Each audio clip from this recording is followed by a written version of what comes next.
Hello student, good morning. आपका स्वागत है हमारे YouTube channel Sharma study point में। और इस वीडियो में यहाँ पर बताएंगे आपके लिए एक नया टॉपिक जो कि बहुत इंपॉर्टेंट है। क्वेश्चन पूछा भी जाता है एग्जाम में। तो यहाँ पर क्वेश्चन क्या है समझ लेते हैं। क्वेश्चन किससे है?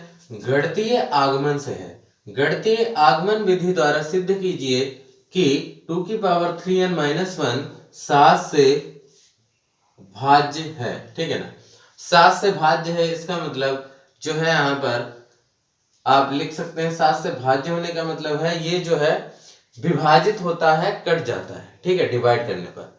तो यहाँ पर इसको हमें प्रूफ करना है। ठीक है ना, 7 से भाज्य होगा तो यहाँ पर इसको हमें प्रूफ करना है। तो कैसे प्रूफ करेंगे? गणितीय आगमन का सिद्धांत क्या होता है? तो यहाँ पर देखिए, सबसे पहले हम स्टेप फर्स्ट को करते हैं। स्टेप फर्स्ट में क्या होता है? यहाँ पर पहला पद करते हैं स्टेप फर्स्ट में क्या? n बराबर 1, यानी n बराबर 1 के लिए हमें सत्य दिखाना है।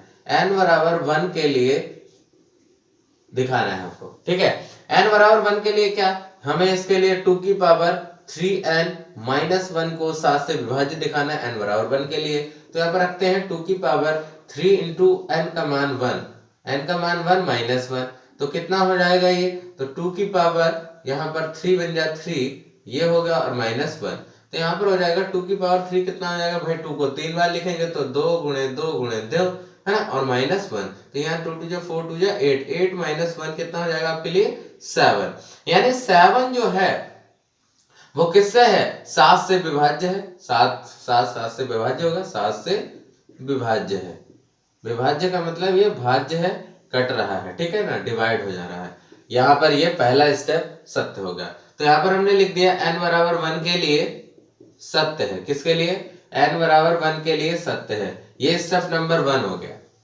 अब बात करेंगे स्टेप नंबर 2 की। तो स्टेप नंबर 2 क्या कहता है? हमें यहाँ पर स्टेप नंबर 2 के लिए n बराबर k रखना पड़ेगा। क्या लेना पड़ेगा? n बराबर k जो कि यहाँ पर एक संख्या है, एक नेचुरल नंबर है। ठीक है ना, एक प्राकृतिक संख्या मान ली k, जो कि यहाँ पर एक नंबर है। और इसके लिए हम प्रूफ करेंगे आगे, यानी इसके लिए भी सत्यता को दिखाएंगे।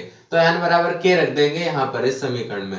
तो 2⁻3n और माइनस 1 लिखा हुआ है, तो मैं लिख दूंगा यहाँ पर 2⁻3 इंटू k और माइनस 1। अब देखिए ये हो गया 2⁻3k और माइनस 1।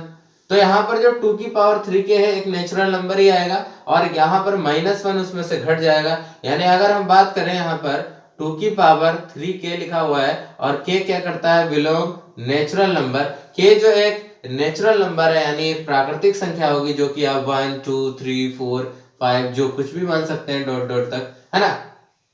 तो यहाँ पर जो भी ये 2⁻3k होगा, और इसमें से क्योंकि एक ये नेचुरल नंबर होगा और इसमें से ये घट जाएगा, तो यहाँ पर 2⁻3k माइनस 1, यानी इसमें से घट जाएगा, क्योंकि ये जो नंबर आएगा 3k का मतलब यहाँ पर 2 भी लिख दोगे और कुछ भी लिख दोगे, तो यहाँ पर आपके लिए नंबर आने वाला है हमेशा क्या?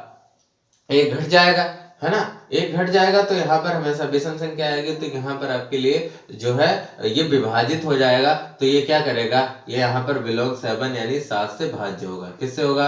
7 से भाज्य होगा। ठीक है ना। तो n बराबर k के लिए क्या हो गया? n बराबर k के लिए सत्य हो गया। क्या हो गया? सत्य है। n बराबर k के लिए जो है वो सत्य हो गया, है ना। k के लिए अब हमने ले लिया। अब यहाँ पर लेंगे n बराबर k प्लस 1 के लिए। तो n बराबर k प्लस 1 के लिए ले लेते हैं। n बराबर k प्लस 1 का मतलब जानते हैं? तो k का मतलब यहाँ पर कोई भी नंबर है, 1 2 3 ऐसे करके, और यहाँ पर आपके लिए k प्लस 1 यानी एक नंबर जोड़ के लिखना है। अब k प्लस 1 यानी जैसे 2 ले लिया, या 3 ले लिया, या 4 ले लिया, है ना। अभी 1 लिया था, अब यहाँ पर ऐसे ही नंबर को बदलते जाएंगे। ठीक है, तो यहाँ पर एक ऐसा नंबर बनना चाहिए जैसे यहाँ पर n बराबर 1 के लिए है, ऐसे ही जो नंबर आएगा वो भी विभाजित होगा। तो देखिए n बराबर k प्लस 1 रख देते हैं, 2⁻3 इंटू k प्लस 1 और माइनस 1। अब देखिए 2 की पावर हो गया ये 3k, है ना, और यहाँ पर प्लस 3 माइनस 1। तो यहाँ पर ये हो गया। अब इसको अलग अलग कर लेंगे, तो 2⁻3k और इंटू 2 की पावर कितना हो जाएगा? 3, क्योंकि गुणा में घातें जुड़ती हैं। 2⁻3 के अलग 2⁻3 हो गया, और माइनस 1। अब देखिए 2⁻3 और माइनस 1 ये लिखा था आपके लिए 2⁻3k, है ना। ये 2 की पावर 3 के और 2 की पावर 3 ये कितना हो जाएगा, तो ये हो जाएगा 8 इंटू 2 की पावर 3 के -1। ये भी जो होगा, जो नंबर आएगा, क्योंकि के एक नेचुरल नंबर है, तो ये 7 से क्या होगा, भाज्य होगा। 7 से क्या होगा, भाज्य होगा। इसलिए यहाँ पर तीनों स्टेप फॉलो हो गए हैं, यानी ये स्टेप नंबर 2 था, स्टेप नंबर 2, और यहाँ पर स्टेप नंबर 3, ये स्टेप नंबर 3 है। तो यहाँ पर इसके लिए n बराबर जो है k+1 के लिए सत्य हो गया। n बराबर k+1 के लिए सत्य है। क्या है, सत्य है ना। तो इस तरीके से एक क्वेश्चन को पूरा कर लिया है। अब यहाँ पर एक दूसरा क्वेश्चन करेंगे। तो दूसरा क्वेश्चन देखेंगे किस तरीके का है। यहाँ पर दूसरा क्वेश्चन देख लेते हैं। यहाँ पर दूसरा क्वेश्चन आपके लिए है कि मैं लिख रहा हूं यहाँ पर दूसरा क्वेश्चन, ध्यान से देखिए। अभी मैं ये हटा दे रहा हूं, दूसरा क्वेश्चन को लिखेंगे यहाँ पर, ठीक है ना। तो हम दूसरा क्वेश्चन देखेंगे। यहाँ पर बहुत इंपॉर्टेंट है दूसरा क्वेश्चन भी, उसके लिए देखेंगे। क्वेश्चन क्या है यहाँ पर, n+1, देखिए लिख लेते हैं n+1 और इंटू n+1 और इंटू n+2 6 का गुणज होगा। 6 का गुणज है, मल्टीपल है। गुणज को कहते हैं यहाँ पर मल्टीपल, ठीक है ना, मल्टीपल कहते हैं। देखिए मल्टीपल क्या होते हैं हम आपके लिए समझाते हैं। जैसे 6 है तो ये किससे किससे कट जाएगा, ये 2 से कट जाएगा, है ना, ये 3 से कट जाएगा, और ये फिर 4, 5 और फिर 6 से कट जाएगा। तो ये मल्टीपल होते हैं, यानी गुणक होते हैं। इस तरीके से आप कह सकते हो, क्योंकि हमें मल्टीपल तरीके से चलना है, यानी गुणक होना चाहिए।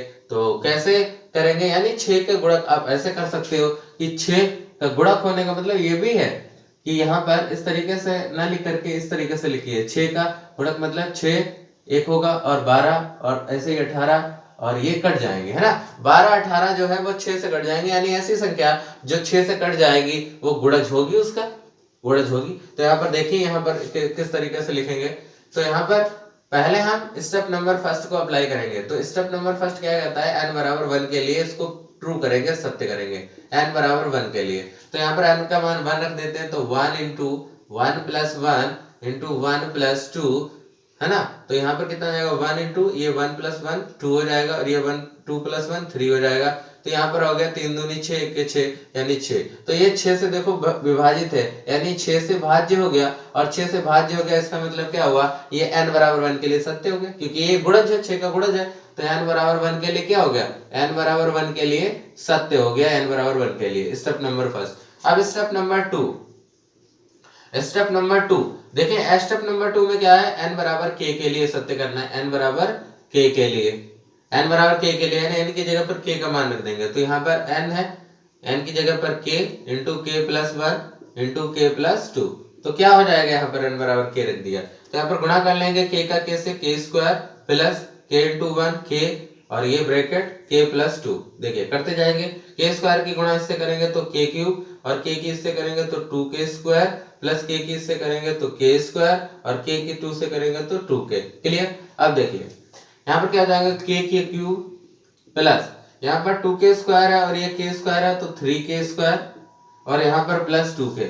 तो ये जो समीकरण आई है, ये अगर हम k का मान एक ऐसा मान लें जो कि यहाँ पर 1 या 2 या 3 मान लें, तो k यहाँ पर एक नेचुरल नंबर है, और जब नेचुरल नंबर है तो k³ plus 3k² plus 2k, ये भी जो है वो 6 का गुणज होगा। क्या होगा, 6 का गुणज होगा। क्लियर। क्योंकि k³ भी एक 6 का गुणज होगा, तो यहाँ पर हम कह सकते हैं कि ये जो है पूरा ये गुणज होगा, ठीक है ना। तो ये इसके लिए स्टेप n बराबर k के लिए भी सत्य है, n बराबर k के लिए सत्य है, n बराबर k के लिए क्या है, ये सत्य है। इसी तरीके से हम बात कर लेते हैं स्टेप नंबर 3 की। तो स्टेप नंबर 3 में क्या होता है, n बराबर k+1 के लिए सत्य करना है, n बराबर k+1 के लिए। तो n बराबर k+1 के लिए कर लेंगे। देखिए यहाँ पर रख देंगे n बराबर k+1 यानी k+1, फिर ब्रैकेट में k+1 +1 और यहाँ पर k+1 और +2। क्लियर, हमने रख दिया यहाँ पर। अब इस तरीके से यहाँ पर k+1 हो जाएगा और ये k+1 + 1 कितना 2 हो जाएगा, k+2 और यहाँ पर k+3 यानी 2 और 1 3। क्लियर। अब गुणा कर लेते हैं k+1 की इसके k+2 से। तो देखिए ऐसे गुणा करेंगे, पहले k की k से k² प्लस 2 की k से 2k प्लस 1 की k से 1k और प्लस यहाँ पर 1k हो जाएगा प्लस ये 2, ठीक है ना। इतना हो गया, फिर k प्लस 3 है, k प्लस 3 है। अब देखिए यहाँ पर ऐसा कह सकते हैं कि यहाँ पर गुणा तो कर लेंगे, k स्क्वायर किससे करिए तो k cube plus k square की करोगे इससे तो 3k स्क्वायर, इसी तरीके से 2k किससे करोगे तो 2k स्क्वायर प्लस 2 की इससे करोगे तो 2 3 6k हो जाएगा। इसी तरीके से 1 के लिए करोगे तो 1 और k स्क्वायर है ना, और k से इसकी करोगे तो ये 3k, इसी तरीके से 2 की करोगे तो 2k प्लस 2 3 6। यानी ये जो इतना बड़ा नंबर आया है, ये जो लिखा हुआ है 2k प्लस 6 तक, ये भी एक प्रत्येक टर्म की अगर बात की जाए, अगर प्रत्येक टर्म की बात की जाए तो यहाँ पर ये जो है वो 6 का गुणक होगा। आप यहाँ पर कह सकते हैं ये 6 का गुणक होगा। तो किस तरीके से ये पूरा टर्म जो है वो गुणक कहलाएगा, यानी 6 का ये भी जो है वो गुणज होगा। क्या होगा? 6 का गुणज होगा, है ना। तो बस डिपेंड करता है यहाँ पर k का मान क्या होना चाहिए। k का मान एक नेचुरल नंबर होगा, एक प्राकृतिक संख्या होगी। हर उस प्राकृतिक संख्या के लिए यहाँ पर नेचुरल नंबर, अब यह देखिए यहाँ पर जैसे k क्यूब है, पूरे टर्म को आप सॉल्व करोगे n बराबर अगर k बराबर 1 रख लेते हो तो यहाँ पर जो है n बराबर 1 रखने पर आपके लिए क्या होगा, यहाँ पर ये पूरी समीकरण जो है वो 6 का गुणज हो जाएगा, यानी 6 बिलोंग टू 6, 6 जो है 6 से बिलोंग कर जाएगा, यानी 6 से कटेगा। तो इस तरीके से हम यहाँ पर मैथमेटिकल इंडक्शन लॉ लगा सकते हैं। यानी गणितीय आगमन का सिद्धांत क्या बताता है, एक ऐसी टर्म जिससे हम n बराबर k, n बराबर 1 पर, फिर n बराबर k पर और फिर n बराबर k प्लस 1 के लिए इसको प्रूफ कर लेते हैं। तो यहाँ पर मैथमेटिकल इंडक्शन लॉ बहुत ही अच्छी तरीके से हम सीख लेते हैं, है ना। तो यहाँ पर ऐसे ही सभी क्वेश्चंस को करेंगे। तो आई होप आप ये क्वेश्चन समझ गए होंगे, और चैनल पर नए हैं तो चैनल को सब्सक्राइब कर लीजिए, बेल आइकन को भी प्रेस कर लीजिए, जिससे कि आपको वीडियो की नोटिफिकेशन मिलती रहे। Thank you for watching this video.